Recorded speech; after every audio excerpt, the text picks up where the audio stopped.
कयामत के दिन इंसान अपनी जगह से हिल नहीं पाएगा जब तक 5 सवालों का जवाब नहीं दे देगा। नंबर 1, अन उम्रिही फीमा अफना, तूने अपनी जिंदगी को कहाँ गुजारा था। नंबर 2, व अन शबाबिही फीमा बला, तूने अपनी जवानी को कहाँ गुजारा था। तीसरा सवाल, व अन मालिही मिन ऐन इक्तसबहू, तूने माल कहाँ से कमाया था। चौथा सवाल, व फीमा अनफकहू, तूने माल कहाँ पर खर्च किया था। और 5वां सवाल, व माज़ा अमिला फीमा अलिमा, तूने जो इल्म हासिल किया था उस इल्म के ऊपर तूने अमल कितना किया था। ये 5 सवाल का जवाब सबको देना है। कहां से पैसा कमाया, हलाल तरीके से कमाया कि हराम तरीके से कमाया। और खबरदार, मस्जिद में लोग जाते हैं ना, बड़ा एहतराम करते हैं मस्जिद का। मस्जिद का सामान कोई जल्दी चोरी नहीं करता। क्यों साहब? मस्जिद का सामान, मस्जिद का सामान कोई बहुत घटिया आदमी होता है वही चोरी करता है। एक आम मुसलमान मस्जिद का बहुत एहतराम करता है। और तमाम मस्जिदों में सबसे बड़ी मस्जिद कौन है? मस्जिद हराम है, खाने काबा है। कान खोल करके सुन लो, एक मुसलमान की इज्जत, एक मुसलमान की जान, एक मुसलमान का माल, उसकी जो इज्जत है, उसका जो सम्मान है, उसका जो एहतराम है, वो खाने काबा से भी बढ़ करके। और दलील भी आपको पढ़ के सुना देता हूं। नबी ने आखिरी हज किया, हज्जतुल वदा का मौका है, नबी ने पहला और आखिरी हज किया है। बकरा ईद का दिन है, यौमुन नहर है, अल्लाह के प्यारे नबी मिना के अंदर हैं। अपने सहाबा से कहते हैं, अय्यो यौमिन हाज़ा, आज का दिन कौन सा दिन है। सहाबा कहते हैं, अल्लाह और उसके रसूल ज्यादा बेहतर जानते हैं।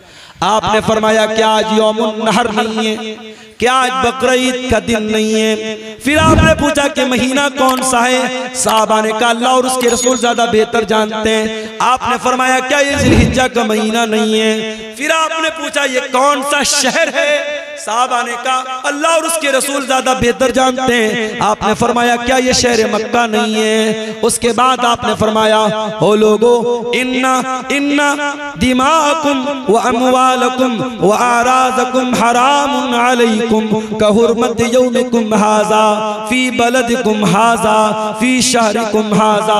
ओ लोगो, तुम्हारी माल, तुम्हारा माल, तुम्हारी जान और तुम्हारी इज्जत और आबरू एक दूसरे के लिए हराम है, एक दूसरे के लिए हराम है। जैसे आज का ये दिन हराम है, जैसे ये महीना हराम है, जैसे ये शहर मक्का हराम है, जैसे मक्का का एहतराम करते हो, जैसे ज़िलहिज्जा का एहतराम करते हो, जैसे आज के दिन का एहतराम करते हो, एक मुसलमान अपने भाई की जान और माल का एहतराम करे। मेरे अजीजों, सहाबे किराम बड़ी एहतियात करते थे। हजरत साद बिन अबी वक्कास सहाबी रसूल हैं। उनके बारे में मशहूर था कि वो मुस्तजाबुद दावात थे। साद बिन अबी वक्कास जब दुआ करते थे, उनकी दुआ जल्दी कबूल हो जाती थी। किसी ने पूछा कि ऐ साद बिन अबी वक्कास, क्या बात है, आप कौन सा ऐसा अमल करते हैं कि आपकी दुआ बहुत जल्दी कबूल हो जाती है। तो हजरत साद बिन अबी वक्कास ने क्या जवाब दिया। कहा कि ऐ लोगों, मैं जब खाना खाता हूं तो मुझे मालूम होता है कि मैं वो खाना कौन सी कमाई का खा रहा हूं। मैं जब भी कोई लुकमा उठा करके अपने मुंह में डालता हूं, जब तक यकीन न हो जाए, जब तक कंफर्मेशन न हो जाए, जब तक ये मुतय्यन न हो जाए कि मैं हलाल कमाई का और पाकीज़ा कमाई का लुकमा खा रहा हूं, तब तक वो लुकमा अपने हलक के नीचे नहीं उतारता हूं। एक बहुत बड़े अहले हदीस आलिम का वाकया सीरत निगारों ने लिखा है। गालिबन, अगर मेरी याददाश्त धोखा नहीं खा रही है, गालिबन ये मौलाना अब्दुल्ला गाजीपुरी का वाकया है। अब्दुल्ला गाजीपुरी रहमतुल्लाह अलैह बहुत बड़े अहले हदीस आलिम थे। उनको कहीं सफर पे जाना था, ट्रेन का टाइम हो गया, ट्रेन का टाइम हो गया, स्टेशन पर पहुंचे, इतना टाइम नहीं था कि टिकट खरीद सकते और सामने ट्रेन छूट रही थी। और उस जमाने में इतनी ट्रेनें नहीं थी कि चलो एक ट्रेन छूट गई तो दूसरी पकड़ लेंगे। मौलाना अब्दुल्ला गाजीपुरी साहब ने जल्दी से ट्रेन पकड़ी, ट्रेन पर सवार हो गए, मगर दिल ही दिल में ये एहसास हो रहा था, मैंने टिकट नहीं खरीदा है, ये रेलवे की चोरी है, ये सरकार की चोरी है। जब मौलाना अब्दुल्ला गाजीपुरी की मंजिल आ गई, जब उन्होंने अपनी मंजिल पर वो उतर गए, तो जिस स्टेशन से वो वहां तक आए थे उस स्टेशन तक का उन्होंने टिकट खरीदा। हालांकि कोई टीटी नहीं था, कोई चेक करने वाला नहीं था, कोई टिकट को चेक करने वाला, कोई पकड़ने वाला नहीं था। कभी कभी ऐसा होता है। मैं बनारस से अभी पिछले हफ्ते की बात, एक प्रोग्राम था मेरा अररिया में। अब बनारस से मैं चला, इत्तेफाक से त्योहार का दिन था, ट्रेन पे रश बहुत था और पहले से मैंने रिजर्वेशन नहीं कराया था। अब उसके बाद जब मैं ट्रेन पे लोकल टिकट लेकर के, जनरल टिकट लेके जब मैं चढ़ा था, मैंने सोचा टीटी मिलेगा, उससे बात करूंगा और टिकट कटवा करके एसी में कहीं जगह मिल जाएगी तो एसी बैठ जाऊंगा। अब साहब रश इतना था कि ट्रेन में कहीं बैठने की जगह नहीं थी, टीटी का दूर दूर तक पता भी नहीं था। अब आपको मैं बताऊं कि बनारस से पटना तक तकरीबन 5 घंटे मैंने एसी जो बोगी होती है उसका जो बाथरूम होता है, बाथरूम के पास खड़े होकर के बैग मेरे पीठ पर लदा हुआ था, बैग लादे हुए 5 घंटे खड़े होकर के मैंने वो सफर किया। उसके बाद जब बीच में टीटी आया, टीटी ने कहा मुल्ला जी कहां जा रहे हो? मैंने कहा सर पटना जा रहा हूं, कोई सीट दे दीजिए, पैसा मैं दे दूंगा। कहा नहीं मुल्ला जी कोई सीट नहीं है, लेकिन आप एसी की बोगी के अंदर खड़े हैं, आपको फाइन कटवाना पड़ेगा। मैंने कहा सर मैं अंदर कहां खड़ा हूं, बाथरूम के पास खड़ा होकर के जा रहा हूं, टिकट तो है मेरे पास। कहा कि आप चूंकि एसी बोगी में चढ़े हैं आपको फाइन देना पड़ेगा। मैंने कहा जनरल में जाने लायक हालात नहीं है। उसने कहा जनरल में तो छोड़ दो, आपने जनरल का टिकट लिया, आप एसी में आए हो। उसने 1000 रुपया फाइन भी काटी और 5 घंटे का सफर मैंने खड़े होकर के गुजारा।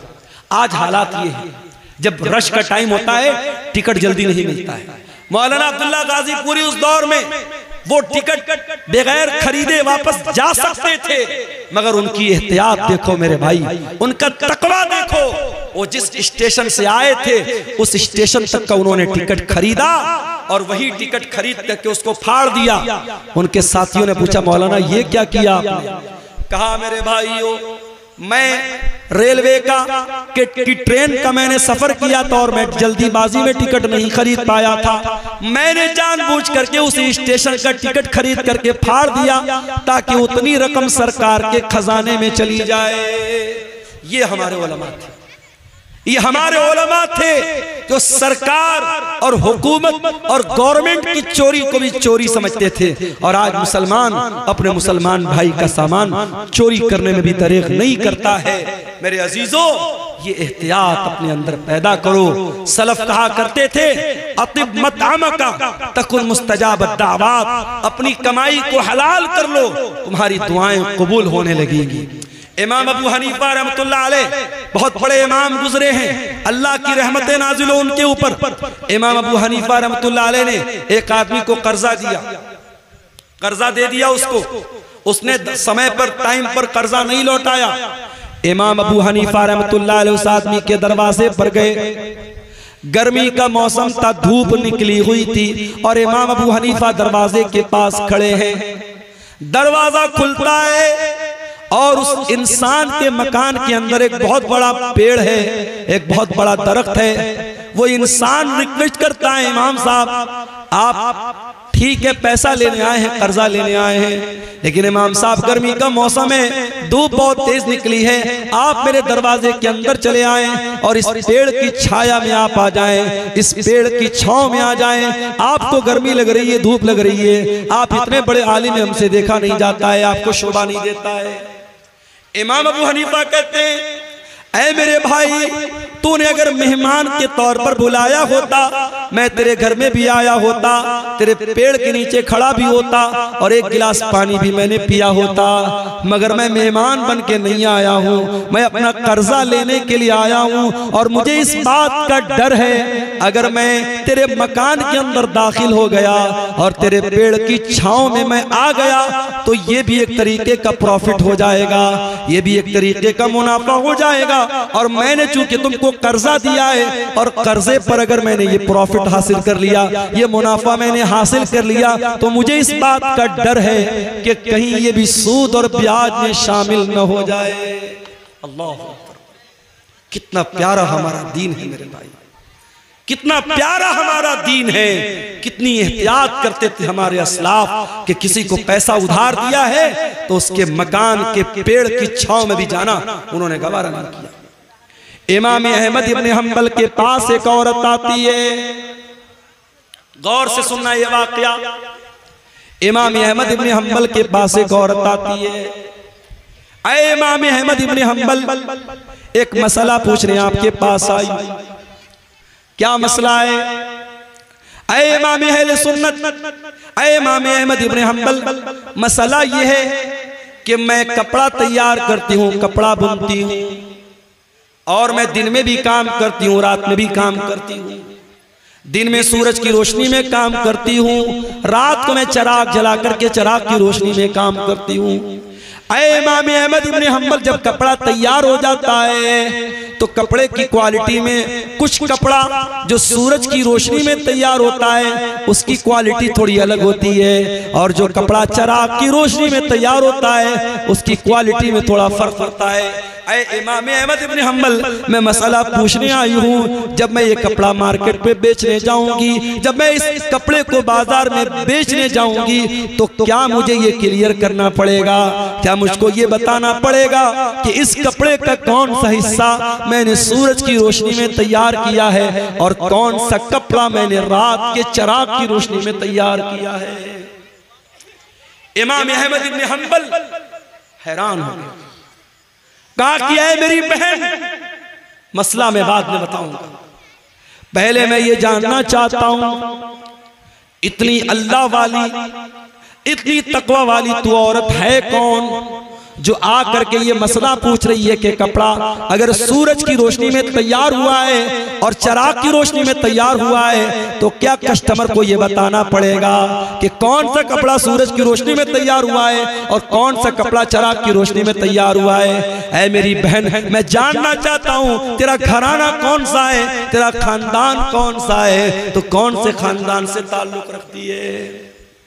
उस औरत ने कहा, ऐ इमाम अहमद इब्न हंबल, मैं इमाम बिश्र अल हाफी की बहन हूं। उस दौर के एक बहुत बड़े इमाम थे, इमाम बिश्र अल हाफी, मैं उनकी बहन हूं। हजरत इमाम अहमद इब्न हंबल ने कहा, वल्लाह मैंने बहुत तारीफ सुनी थी बिश्र अल हाफी की, आज देख लिया कि उनके घराने के अंदर कितनी दीनदारी है, कितना तकवा है, कितना अल्लाह का डर है, कितनी एहतियात है कि आज उनकी बहन आकर के मुझसे मसला पूछ रही है। मेरे प्यारे साथियों, एहतियात इसको कहते हैं, हलाल और हराम की चिंता इसको कहते हैं। आज तो हमारा मिजाज ये बन चुका है, बस पैसा आना चाहिए चाहे जैसे आ जाए, और यही वजह है आज रिश्तों की बरकत मेरे प्यारे साथियों खत्म हो चुकी है। आज जब लड़की देखने के लिए जब लड़के की मां जाती है तो क्या देखती है, लड़की की पर्सनालिटी कैसी है, लड़की कितनी खूबसूरत है, लड़की का घर और मकान कैसा है, लड़की कितना जहेज लेकर आएगी।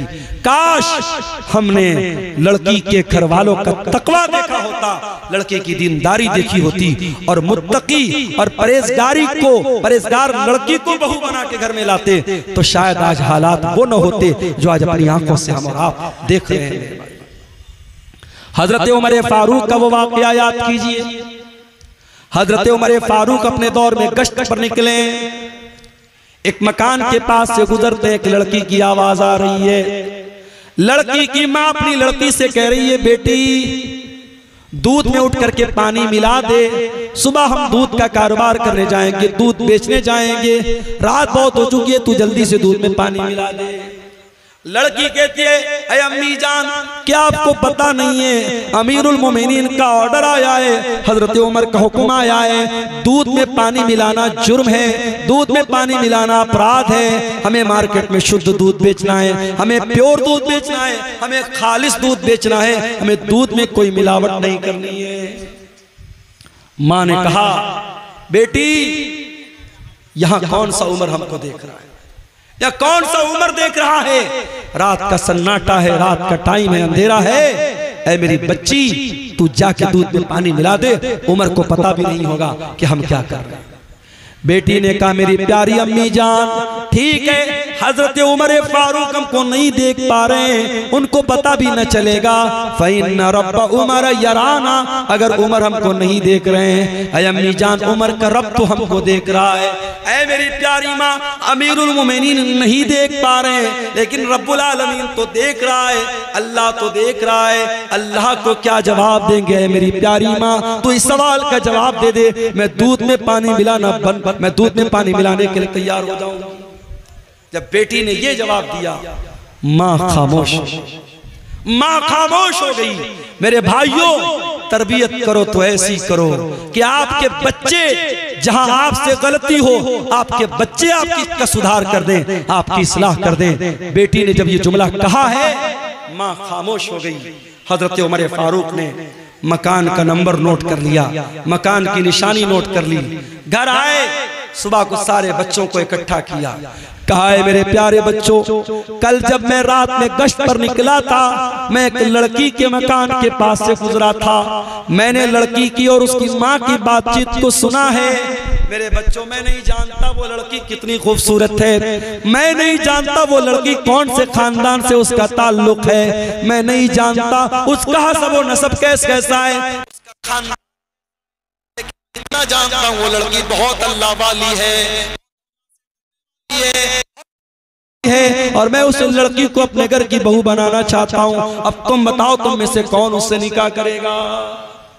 अल्लाह, लड़की की शक्ल भी नहीं देखा है, लड़की का खानदान भी नहीं देखा है, लड़की का दीन देखा है, और हजरत उमर बहू बनाने को तैयार हैं। और बेटे भी ऐसे हैं, एक बेटा आगे बढ़ता है, उसका नाम आसिम था, आसिम बिन उमर।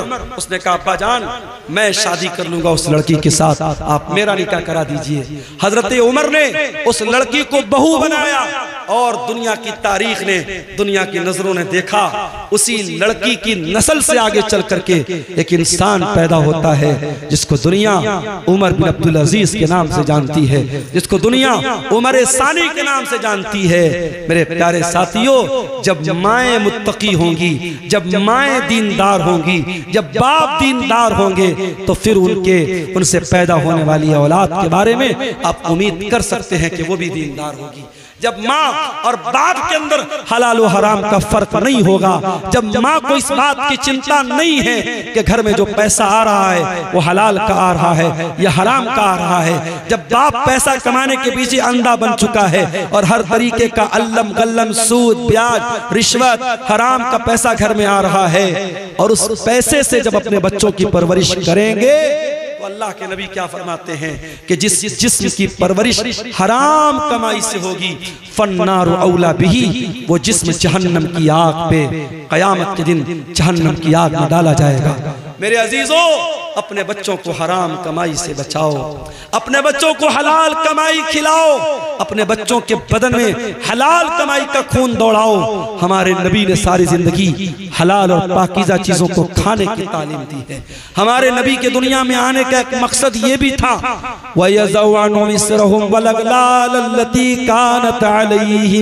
मेरा नबी हलाल चीजों को तुम्हारे लिए, पाकीज़ा चीजों को तुम्हारे लिए हलाल करने आए थे। मेरे नबी नापाक चीजों को तुम्हारे लिए हराम करने आए थे, और मेरे नबी तुम्हारे कंधे के ऊपर, तुम्हारे ऊपर जो जंजीरें थी, जो बेड़ियां थी, उन बेड़ियों से तुमको आजाद करने के लिए दुनिया में आए थे।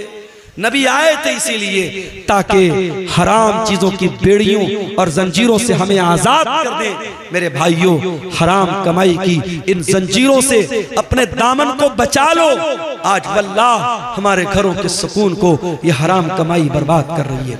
और मैं फिर से कहता हूं, हर हराम का एक हलाल अल्टरनेट शरीयत में मौजूद है।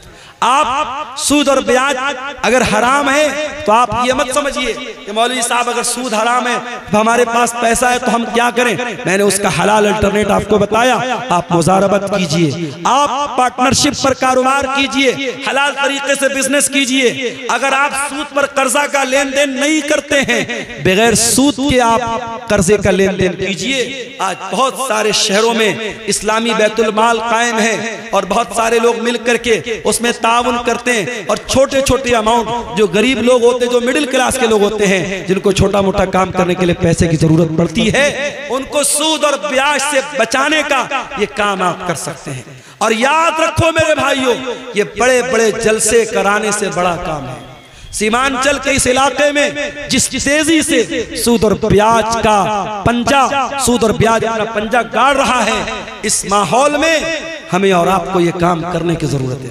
और मैं जानता हूं सीमांचल के, मैं उन इलाकों में भी गया हूं, अररिया के इलाके में मैं गया, पटना से बाई कार में गया था, 7 घंटे मुझको लगे थे। इतना खराब रास्ता था, टेढ़ा मेढ़ा पुल था।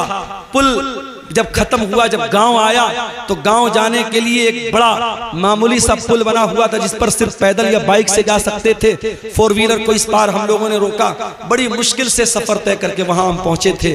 बड़े पिछड़े हुए इलाके भी हैं, कुछ सरकारों की भी मेहरबानी है, रास्तों का बड़ा मामला खराब है, मगर इसी सीमांचल के इलाके में शादी ब्याह पर लाखों करोड़ों खर्च करने वाले लोग भी मौजूद हैं। और अभी जैसा कि मैंने बताया कि एक हराम कंपनी में 2 करोड़ की रकम एक मुसलमान ने लगाई थी।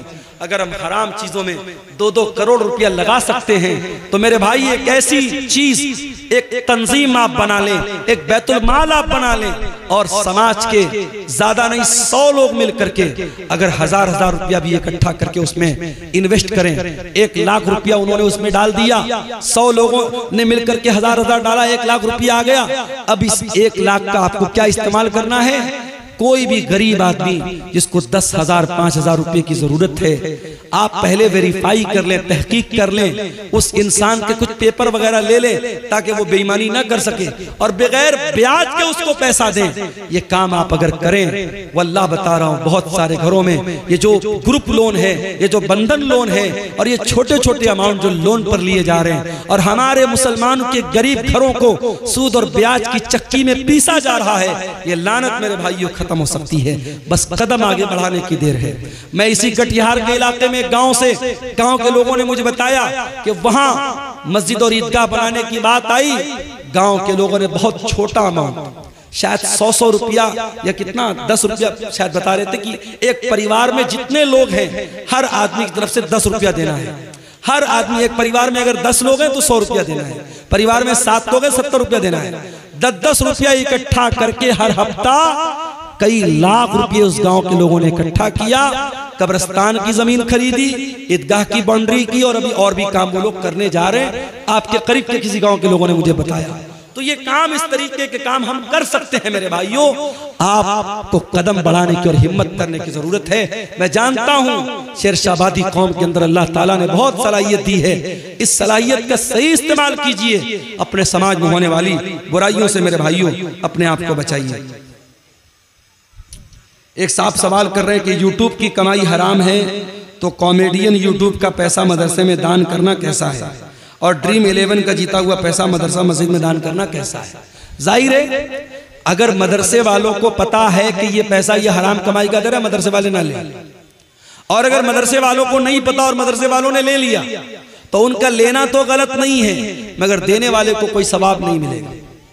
भाई कोई चोर अगर चोरी करे और चोरी का मकसद क्या बयान करे कि मैं अमीरों का पैसा चुरा करके गरीबों की मदद कर रहा हूं, तो भाई मदद करने का ये कोई तरीका नहीं है। तो जब इस तरीके के कॉमेडी वीडियो बना करके पैसा कमाना दुरुस्त नहीं है तो फिर उसकी कमाई भी दुरुस्त नहीं है, और उस कमाई से आपका दान करना और सदका करना भी सही नहीं है। वल्लाहु आलम बिस्सवाब। तो मेरे अजीजों, ये हराम कमाई के बारे में चंद बातें मैंने आपके सामने रखी थी, और आप ये बात देखिए कि हमारी शरीयत में हराम कमाई और हलाल कमाई के ताल्लुक से इतनी एहतियात बताई गई है कि अल्लाह के प्यारे नबी सल्लल्लाहु अलैहि वसल्लम ने जहन्नम की वईद बयान की है उन लोगों के बारे में जो लोगों का माल नाजायज तरीके से खा लेते हैं।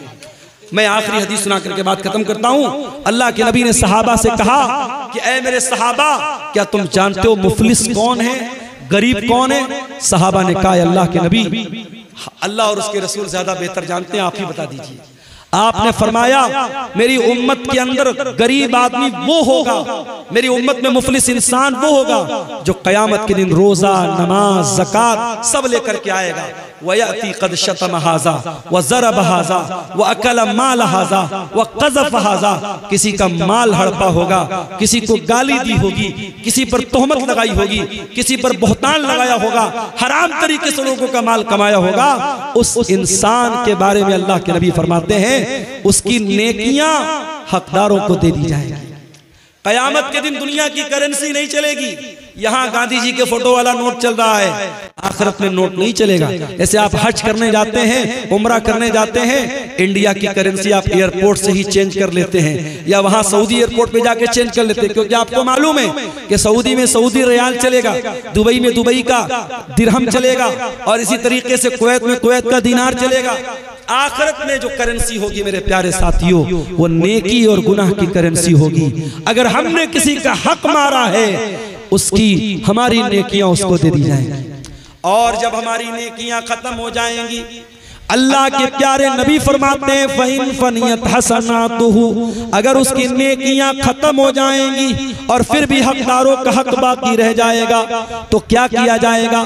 फिर उन लोगों के गुनाह इसके ऊपर लादे जाएंगे जिनका हक इसने मारा है, जिनकी जमीन को इसने हड़पा है, जिनको गाली दी है, जिनको बुरा भला कहा है, जिन पर तानो तशरीह की है, उनके गुनाह इसके ऊपर लादे जाएंगे। और वो इंसान जो दुनिया से नेकी का पहाड़ लेके आया था, अब गुनाहों के बोझ के नीचे दबा होगा और सुम्मत तुरिहा फिन्नार, फिर उसको जहन्नम के अंदर फेंक। उसके बाद फरमाया वल हरती, और खेती बाड़ी करने वालों को खेती बाड़ी से बड़ी मोहब्बत होती है। जैसे हमारे बनारस में साड़ी का कारोबार होता है, कपड़े का कारोबार, हमारे यहाँ खेती नहीं होती, बनारस शहर में खेती नहीं होती, तो हमारी खेती वही है। बनारस चले जाओ, मऊ चले जाओ, मुबारकपुर चले जाओ, वहां साड़ी का कारोबार होता है, कपड़े का कारोबार होता है, तो वो कपड़ा ही उनकी खेती है। इंसान को अपनी खेती, अपने बिजनेस, अपने व्यापार से बड़ी मोहब्बत होती है। तो अल्लाह ने कितनी चीजों का नाम लिया? औरत, औलाद, सोने चांदी, घोड़े, चौपाए, खेती बाड़ी, इतनी सारी चीजों की मोहब्बत अल्लाह कह रहा है इंसान के दिल में डाली गई है। उसके बाद अल्लाह फरमाता है ज़ालिका मताउल हयातिद दुनिया, ऐ मेरे बंदे ये जमीन दुनिया में रहेगी, आखिरत में काम ना आएगी। ये जायदाद दुनिया में रहेगी, आखिरत में काम ना आएगी। तेरी औरत दुनिया में तेरे काम आएगी, आखिरत में काम नहीं आएगी।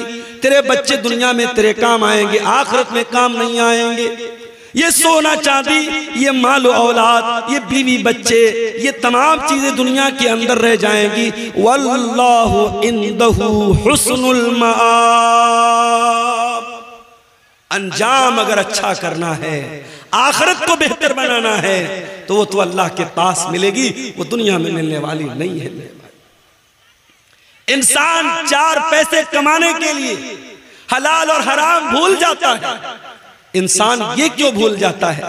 ये पैसा दुनिया से आगे काम आने वाला नहीं है मेरे भाई। एक बहुत बड़े अमीर आदमी का इंतकाल हुआ, जब जनाजा जाने लगा, रास्ते में एक गरीब आदमी ने कहा रुक जाओ।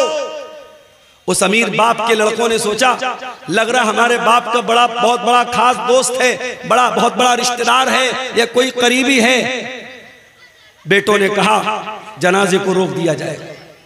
जनाजे को रोका गया, जनाजे को जमीन पर उतारा गया, चारपाई को खोला गया, मरने वाले का चेहरा खोला गया। वो गरीब इंसान उस अमीर इंसान के चेहरे को देख के कहता है साहब दुनिया से जा रहे हो, क्या लेके जा रहे हो?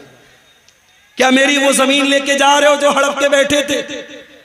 क्या मेरा वो पैसा लेके जा रहे हो जो आपने लेकर के नाजायज कब्जा कर लिया था? क्या मेरा हक मार के वापस दुनिया से लेके जा रहे हो? क्या लेके जा रहे हो साहब? इतना कहना था, उस अमीर बाप के बेटे ज़ारो कतार रोने लगे। मेरे भाई, ये दुनिया की हकीकत है। न माल साथ में जाएगा, न जमीन साथ में जाएगी, न जायदाद साथ में जाएगी। और इंसान इन्हीं चीजों के लिए आज क्या नहीं करता है मेरे भाई? पड़ोसी पड़ोसी का हक मार रहा है, भाई भाई का हक मार रहा है, भाई बहन का हक मार रहा है, एक दूसरे के हुकूक मारे जा रहे हैं। मेरे भाइयों, अल्लाह से डरो। कयामत के दिन हुकूकुल इबाद का मामला बड़ा खतरनाक होगा। अल्लाह के प्यारे नबी फरमाते हैं लतुअद्दुन्नल हुकूक इला अहलिहा, ओ लोगों तुम दुनिया में लोगों का हक दे दो वरना कयामत के दिन तुमको देना पड़ेगा। हत्ता युकाद लिशातिल जलहाई मिनशातिल करना, यहाँ तक कि दुनिया में अगर सींग वाली बकरी ने बगैर सींग वाली बकरी को मारा है, उस पर जुल्म और सितम किया है, तो सींग वाली बकरी को भी हिसाब देना पड़ेगा। इसी सीमांचल के इलाके में एक भाई ने मुझको बताया, वल्लाहु आलम वाकया सही भी हो सकता है गलत भी हो सकता है, बताने वाले ने बताया एक आदमी को इलाज के लिए 25,000 रुपये की जरूरत थी। 25,000 रुपया कोई बहुत बड़ी रकम नहीं है। एक गांव में न जाने कितने लोग ऐसे होते हैं जो 25,000 बड़ी आसानी से एक आध दो दिन में कमा लेते हैं। 25,000 की रकम की जरूरत पड़ी, डॉक्टर ने कह दिया पैसा देंगे तब ऑपरेशन होगा। वो बेचारा गरीब आदमी अपने गांव के कुछ पैसे वाले लोगों के पास गया, उनसे पैसे का मुतालबा किया। गांव के लोगों ने कहा नहीं हम तुम्हें पैसा नहीं दे सकते। पैसे वाले लोगों ने पैसा देने से इनकार कर दिया। उस गरीब इंसान ने अपने बाप का ऑपरेशन कराने के लिए 25,000 की रकम उसने सूद पर कर्जा उठाया। दौलत की कमी नहीं इस कौम के पास। अभी कुछ दिनों पहले मैं आया था, इसी कटिहार के कुछ लोगों ने मुझसे कहा मौलाना एक कंपनी आई है, उसका नाम है Meta ozone. Meta ozone company में पैसा लगाना कैसा है? मेरा वीडियो उस जमाने का अगर होगा यूट्यूबर लोगों के पास जाके देख लेना। मैंने साफ कहा था ये मेटा ओजोन कंपनी हो या ये कोई भी क्रिप्टो के नाम पे कंपनी हो, इतना पैसा लगा दो हम हर महीना इतना देंगे। ये जितने कंपनियां एक फिक्स अमाउंट आपको दे रही हैं, ये बिल्कुल गलत है, हराम है।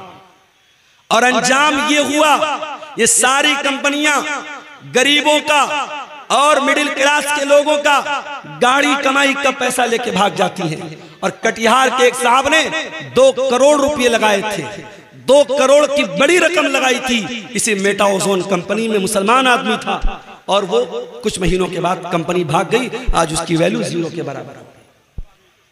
क्यों ऐसी चीजों के पीछे पड़ते हो मेरे भाई? क्या हलाल कमाई कमाने के तरीके नहीं है? बहुत सारे तरीके। मुझे याद है जामिया सल्फिया बनारस में हमारे साथ एक साहब पढ़ते थे, हमारे क्लास फेलो तो नहीं थे, हमारे दौर के थे, मुआसिर थे। वो रहने वाले सूरत के थे, गुजरात के थे। कुछ दिनों के बाद मेरा एक सफर हुआ गुजरात का, उनसे मुलाकात हुई मौलाना साहब से। मैंने सोचा साहब मौलवी साहब हैं तो किसी मस्जिद में इमामत करते होंगे, किसी मदरसे में पढ़ाते होंगे। भाई मौलवी क्या करता है? मौलवी का 3 ही काम होता है, या तो मस्जिद में कहीं इमाम बन गया, या किसी मदरसे में टीचर बन गया, या फिर दावत और तबलीग का काम कर रहा है। मौलवियों की दुनिया बड़ी महदूद होती है। तो मैंने कहा कि भाई क्या करते हैं आप? उन्होंने कहा मौलाना साहब, शेख साहब, मेरे वालिद की समोसे की दुकान है, समोसे की दुकान है और मैं समोसा रोजाना तैयार करता हूं, तेल में फ्राई करता हूं, उसको बेचता हूं। मुझे बड़ी हैरत हुई। मैंने कहा आप जामिया सल्फिया बनारस के पढ़े हुए हैं और आप समोसा बेच रहे हैं? कहा शेख साहब तो इसमें क्या बुरा है? मैं बिजनेस कर रहा हूं, काम कर रहा हूं, इज्जत की रोटी है और सारे समाज की नजर में ये साहब की मौलाना साहब हैं, इनका समोसा बड़ा अच्छा होता है, इनका सामान बड़ा अच्छा होता है। उन्होंने पाबंदी लगा दी, ये साहब मदरसे के जितने टीचर हैं सुबह से दोपहर तक पढ़ाना है, फिर दोपहर से रात तक हॉस्टल की निगरानी करना है। ऑलरेडी 3 टीचर निगरानी कर रहे थे, मगर मदरसे के हरामखोर जिम्मेदारों ने और डिक्टेटरों ने और नमरूद की औलादों ने उस मौलवी को मिलने वाले ये चंद हजार रुपये जो महीने के थे, उनके पेट में दर्द शुरू हो गया और उन्होंने कहा नहीं, हॉस्टल की 24 घंटा निगरानी करनी पड़ेगी। मैं मौलवियों से कहना चाहता हूं इस कौम के आगे भिखारी बनना बंद करो। अपने इल्म, अपने वकार, अपने ओहदे, अपने मकाम का लिहाज रखो। इस कौम ने बहुत खून चूसा है तुम्हारा। और आज वो लोग जो आलिम नहीं हैं, जो गैर उलमा हैं, चाहे वो इंजीनियर अली मिर्जा हो, चाहे डॉक्टर इसरार अहमद हो या कोई और हो, इन लोगों ने एक माइंडसेट क्या बनाया, एक सोच क्या बनाई कि मौलवियों की जरूरत क्या है। जनाजा खुद अपने बाप का पढ़ाओ, निकाह खुद अपने बेटे का पढ़ाओ, तुम्हें मौलवियों की कोई जरूरत नहीं है। तो ठीक है, तुम्हें अगर मौलवियों की जरूरत नहीं है तो रब्बे काबा की कसम मौलवी को तुम्हारी जरूरत नहीं है। अगर ये मौलवी वाकई में खुददार और बाइज्जत हो जाए, अपने पैरों पे खड़ा हो जाए। हमने लॉकडाउन में देखा कितने मौलवी जो मदरसे के टीचर थे, जो मस्जिदों के इमाम थे, बड़ी मामूली तनख्वाहों पर गुजारा करते थे। लॉकडाउन लग गया, सारी दुनिया ठप पड़ गई। मदरसे के जिम्मेदारों ने कह दिया साहब हमारे पास तनख्वाह नहीं है। मस्जिद की कमेटी ने कह दिया हमारे पास तनख्वाह नहीं है। अरे प्राइवेट कंपनियों ने भी अपने मुलाजिम को आधी तनख्वाह दी थी, मगर इन मदरसों के जिम्मेदारों ने, इन मस्जिद की कमेटी वालों ने यह भी नहीं सोचा कि ये आलिम कहाँ जाएगा, ये मौलवी साहब कहाँ जाएंगे। लॉकडाउन लगा हुआ है, इनके बीवी बच्चे क्या खाएंगे। कितने मौलवियों ने बेचारों ने कर्जे लेके जिंदगी गुजारी है, लोगों से मदद मांग के गुजारा किया है। लॉकडाउन ने सिखा दिया कि आत्मनिर्भर बनना पड़ेगा, सेल्फ डिपेंड बनना पड़ेगा। और मैं कई उलमा को जानता हूं लॉकडाउन के बाद जिन्होंने तिजारत को अपनाया है, जिन्होंने बिजनेस को अपनाया है। मेरे अजीजों, जो कौम अपने उलमा को बंधुआ मजदूर बना के रखती है, मस्जिद के इमाम को फैमिली क्वार्टर तक देना नहीं चाहती है, मदरसे के टीचर को परिवार के साथ रहने की इजाजत नहीं देती है, उसके बाद हम कहते साहब मदरसे के टीचर ने ये हरकत कर दी, मस्जिद के इमाम ने ये हरकत कर दी। खुलेआम अल्फाज में सुन लो, इन फितनों को दावत हमने दी है, इन फितनों को दावत हमने दी है। वो मौलवी शादीशुदा होकर बीवी से 6-6 महीने दूर रहता है, वो मदरसे का मुदर्रिस, वो मस्जिद का इमाम 6-6 महीने अपनी बीवी से, अपने बच्चों से दूर रहता है। कौन इसका जिम्मेदार है? उसकी बीवी अपने शौहर के रहने के बावजूद बेवा की जिंदगी बसर कर रही है, उसके बच्चे अपने बाप के रहने के बावजूद यतीम की जिंदगी बसर कर रहे हैं। अगर उस मौलवी की शहवत में अगर उबाल आया, उसने गलत कदम उठाया, वो मौलवी यकीनन गुनहगार होगा, वो आलिम यकीनन गुनहगार होगा, मगर गुनहगार तो ये समाज भी होगा, गुनहगार तो हम और आप भी होंगे कि हमारे पास अपने बच्चों के साथ तो रहने के लिए इंतजाम है, अपने उलमा के लिए फैमिली क्वार्टर का इंतजाम नहीं करते। मेरे भाइयों, अगर मस्जिद के इमाम के लिए फैमिली क्वार्टर का इंतजाम नहीं करते तो माफ करो, हटा दो इमाम को, खुद ही नमाज पढ़ो और पढ़ाओ, मत रखो इमाम को। आप फितनों को दावत मत दो मेरे अजीजों, ये दौर फितनों का दौर है और इस दौर का बहुत बड़ा फितना माल का फितना है। अल्लाह के प्यारे नबी ने फरमाया लिकुल्लि उम्मतिन फितना व फितनतु उम्मती अल माल, हर उम्मत का एक फितना होगा और मेरी उम्मत का फितना क्या होगा? माल होगा। और अल्लाह के नबी ने यह भी फरमाया याती अलन्नासी ज़मानुन ला युबालिल मरउ मिन ऐना खज़ल माल अमिन हलालिन अम मिन हराम। लोगों पर एक जमाना ऐसा भी आने वाला है, माल कमाने वाला इस बात की परवाह नहीं करेगा कि माल कहां से कमा रहा है, हलाल तरीके से कमा रहा है या हराम तरीके से कमा रहा है। हलाल के बहुत सारे तरीके हैं मेरे भाई। अगर आपके पास पैसा है, आपके पास टाइम नहीं है, शरीयत ने एक तरीका रखा है मुजारबत का। मुजारबत किसका मतलब क्या होता है?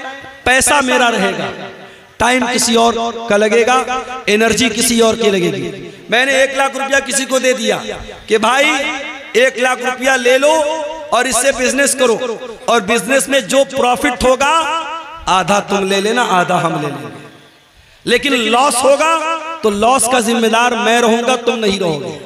और जो भी मुनाफा होगा परसेंटेज तय किया जाए, पैसा तय न किया जाए। अगर पैसा तय करेंगे तो गलत हो जाएगा। अगर कोई ये तय कर ले कि मैं 1 लाख रुपया दे रहा हूं और हर महीने तुम हमको 1000 दोगे तो ये गलत हो जाएगा। हाँ, हर महीने जो भी प्रॉफिट होगा 50% तुम ले लो, 50 मैं ले लेता हूं, 60 तुम ले लो, 40 मैं ले लेता हूं। परसेंटेज तय कर सकते हैं, पैसा तय नहीं कर सकते। और प्रॉफिट में दोनों शेयर होंगे, लेकिन लॉस में सिर्फ पैसा लगाने वाला शेयर करेगा और जो मेहनत कर रहा है वो लॉस में शरीक नहीं होगा। ये भी कायदा है शरीयत का, कानून है शरीयत का। अगर इस कायदे की रोशनी में हलाल तरीके से हम मुजारबत करें तो बहुत पैसा कमा सकते हैं। मगर मसला ये है आज इंसान अखलाकी तौर पर इतना गिर चुका है कि अगर मुजारबत के लिए मैंने किसी को पैसा दिया 1 लाख रुपया तो वो कभी नहीं शो करेगा कि प्रॉफिट हो रहा है, वो कहेगा मौलवी साहब लॉस हो रहा है। एक इंसान दूसरे इंसान पर भरोसा करने को तैयार नहीं है, क्योंकि अखलाक इतना गिर चुका है मेरे भाइयों। इंसान धोखा देने में, फ्रॉड करने में देर नहीं करता है।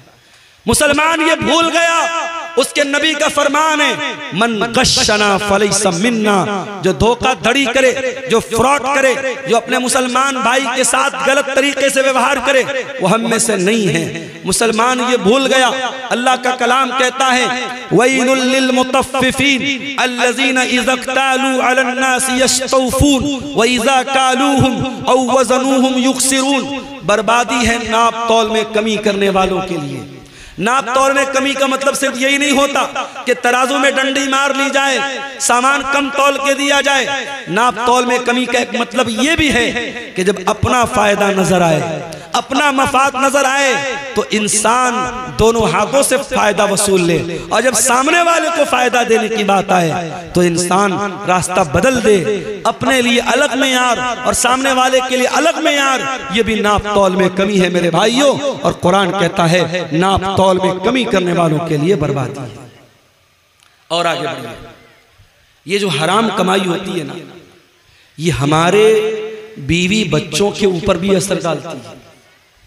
अगर आपके घर में हराम कमाई आई है, यकीन कर लो मेरे भाई, आपकी बीवी से आपके रिश्ते पर भी असर पड़ेगा। बच्चे नाफरमान हो जाएंगे, माँ बाप की सेहत गिर जाएगी, घर का सुकून खत्म हो जाएगा।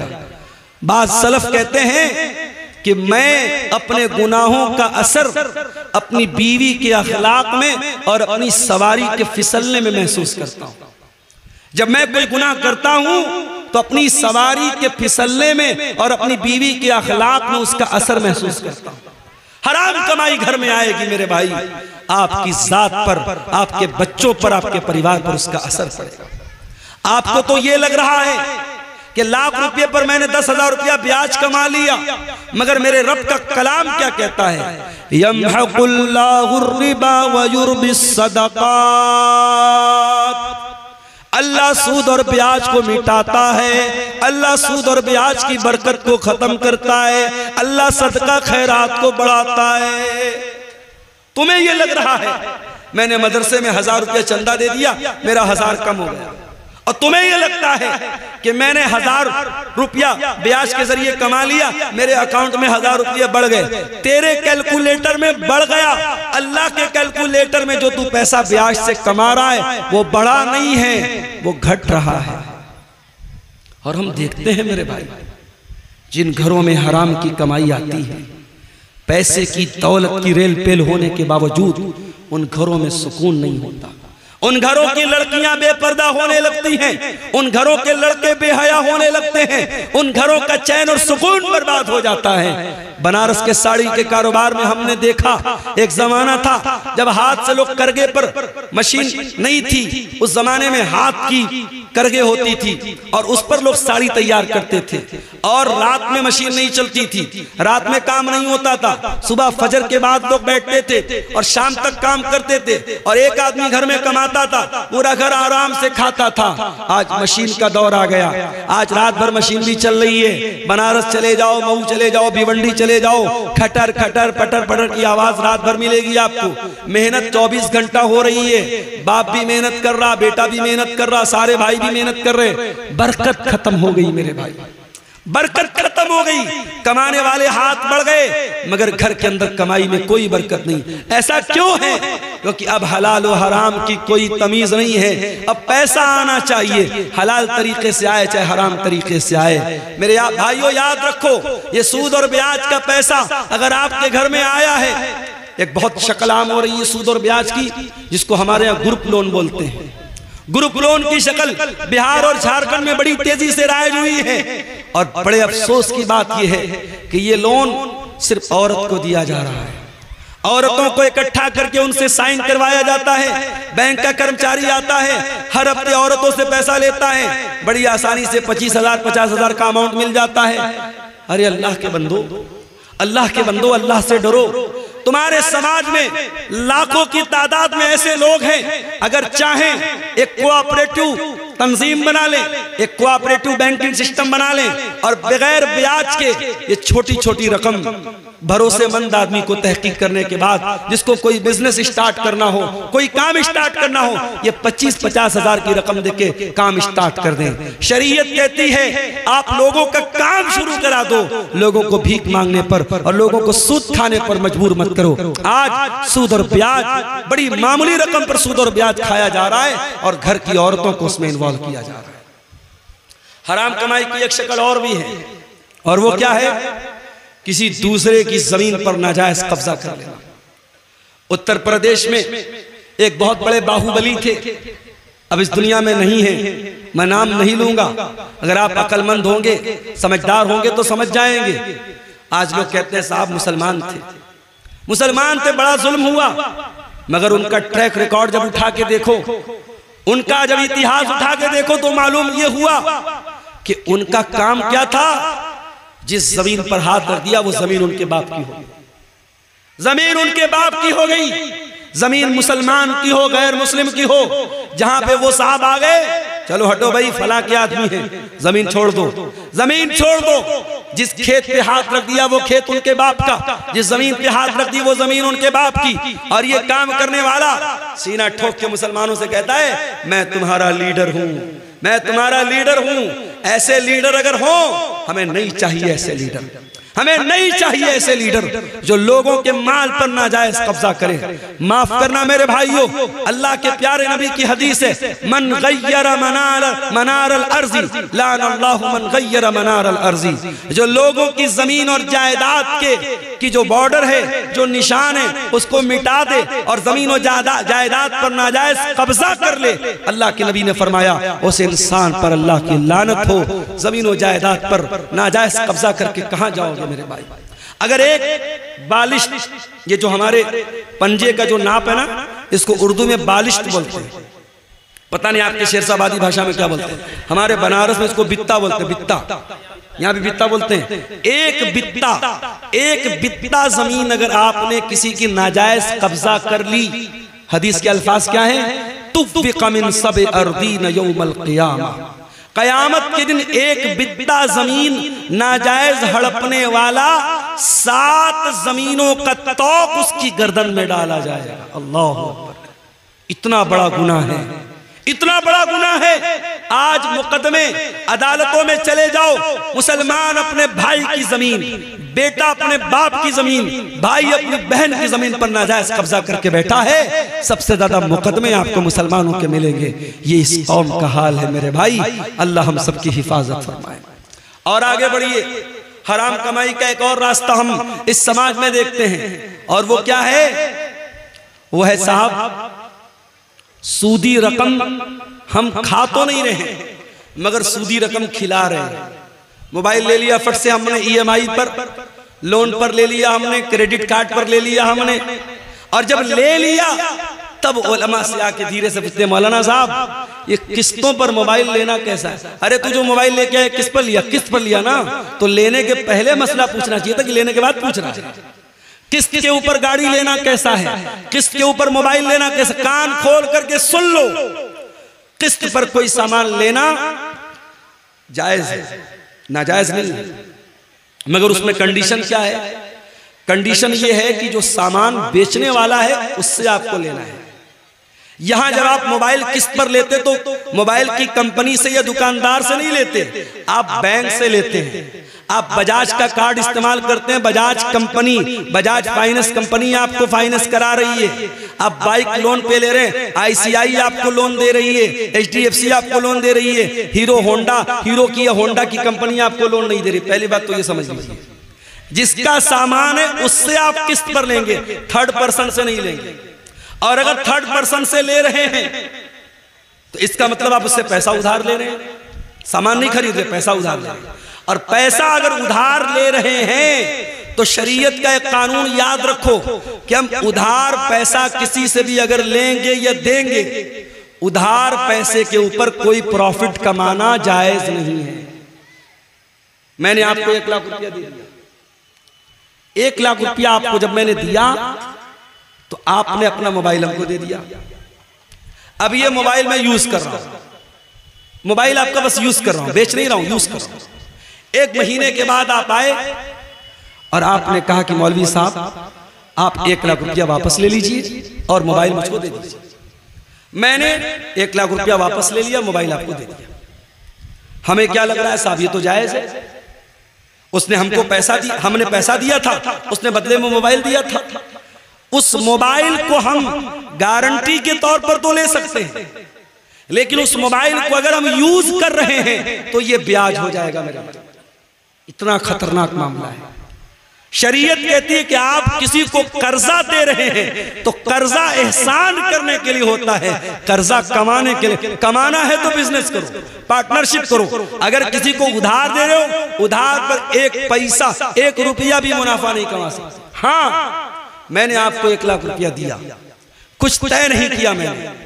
आप जब पैसा मुझको देने आए, आपने अपनी खुशी से कहा मौलाना साहब आप मेरे काम आए थे, आपने मेरे बड़े मौके से मेरी मदद की थी, मैं अपनी खुशी से ये 1 किलो मिठाई लेके आया। 1 किलो मिठाई लेके आया हूँ। वो दिवाली वाली मिठाई नहीं होनी चाहिए, वो अलग से खरीदा हो। 1 किलो मिठाई लेके आए बगैर मांगे, तो ये ब्याज में नहीं शामिल होगी, बल्कि ये अल्लाह के रसूल का तरीका था कि जब आप किसी से कर्ज लेते थे तो वापसी के टाइम कुछ बढ़ा के दे देते थे। ये बढ़ा के देना ये इंसानियत का और हुस्न अखलाक का तकाजा है, ये ब्याज नहीं है। लेकिन उधार में कोई किस्म का प्रॉफिट पहले से तय कर लेना और वो प्रॉफिट देना या लेना ये हराम है। और आप जब फाइनेंस पर मोबाइल लेते हैं तो 2%, 3%, 4%, 12% कुछ ना कुछ आप उसमें ब्याज देते हैं, और कुछ नहीं देते तो कम से कम अगर EMI आपने टाइम से पेमेंट नहीं किया, महीने की 1 तारीख को EMI का टाइम आया, आपने पेमेंट नहीं किया, तो पहली बात तो मोबाइल बंद हो जाएगा। मोबाइल का सिस्टम है वो लॉक रहता है, मोबाइल फौरन बंद हो जाएगा। और उसके बाद 2 दिन बाद आप जब पेमेंट करेंगे, अगर हर महीने 2000 दे रहे हैं तो 100 रुपया बढ़ा के देना पड़ेगा।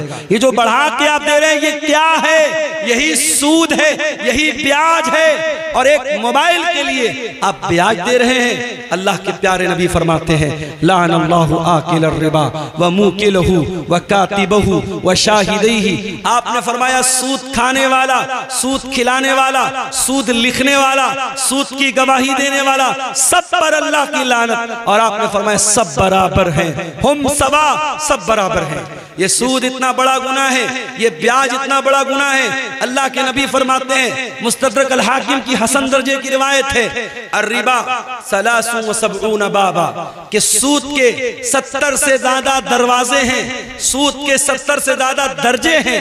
ऐसरुहा अय्यन की हर रजुल उम्महु, और उसमें सबसे हल्का दर्जा ये है इंसान अपनी सगी माँ के साथ ज़िना करे, अपनी सगी माँ के साथ ज़िना करे। कौन तसव्वुर नहीं कर सकता इंसान अपनी सगी माँ के साथ ज़िना, तो बड़ी दूर की बात है, उसको गलत नजर से देख भी नहीं सकता इंसान।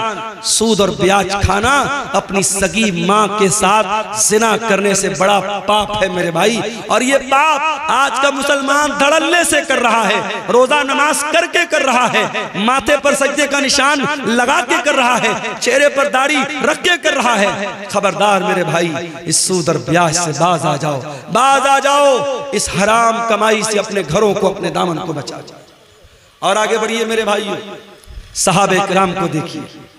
हजरत अबू बकर सिद्दीक, उनका एक गुलाम था, वो एक मर्तबा खाने की कोई चीज लाता है, हजरत अबू बकर सिद्दीक को देता है। हजरत अबू बकर मुंह में डाल लेते हैं। वो कहता है अबू बकर, क्या आपको मालूम है ये मिठाई जो मैंने आपको खिलाई ये कैसी थी? मैं दौरे जाहिलियत में लोगों की किस्मत का हाल बताया करता था, और आज मुझे वही उसी दौर का एक आदमी मिल गया जिसका काम कभी मैंने किया था, और उसी दौर के तोहफे के तौर पर ये मिठाई उसने दी थी, जो मैंने ला के आपको दे दी और आपने खा ली।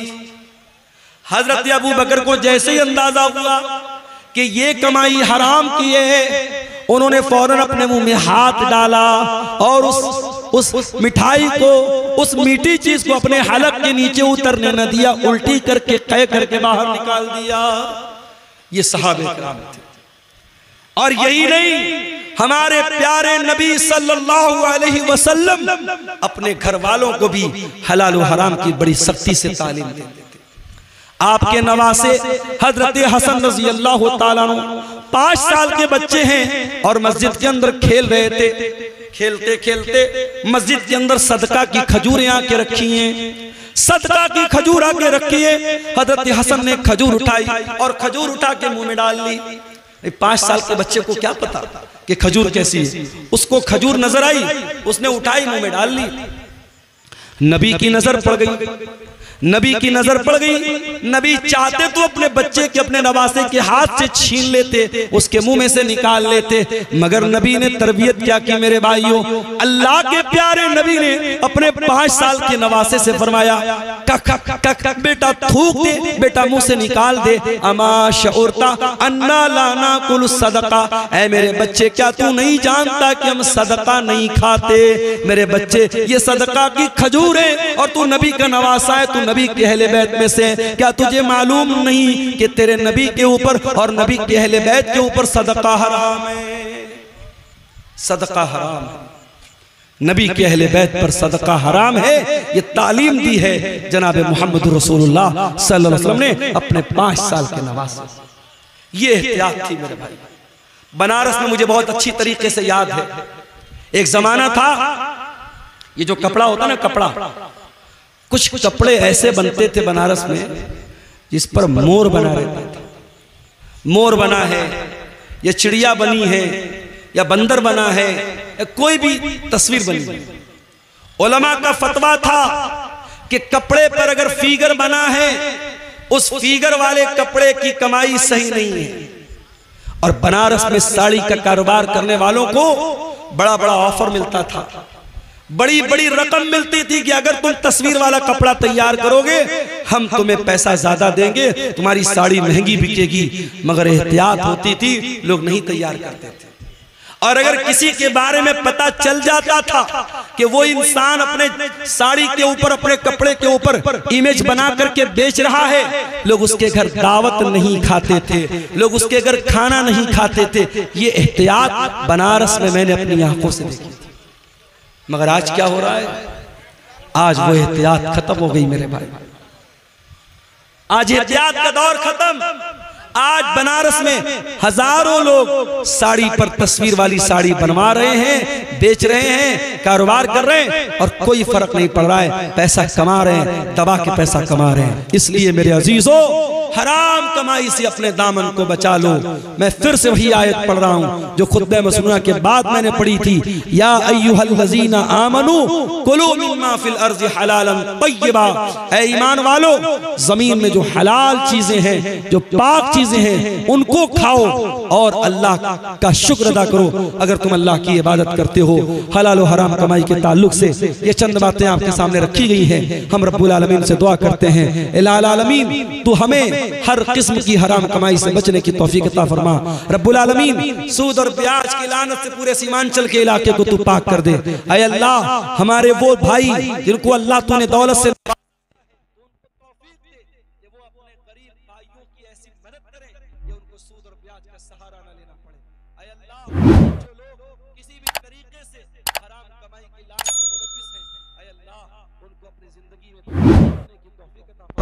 उनको हराम कमाई से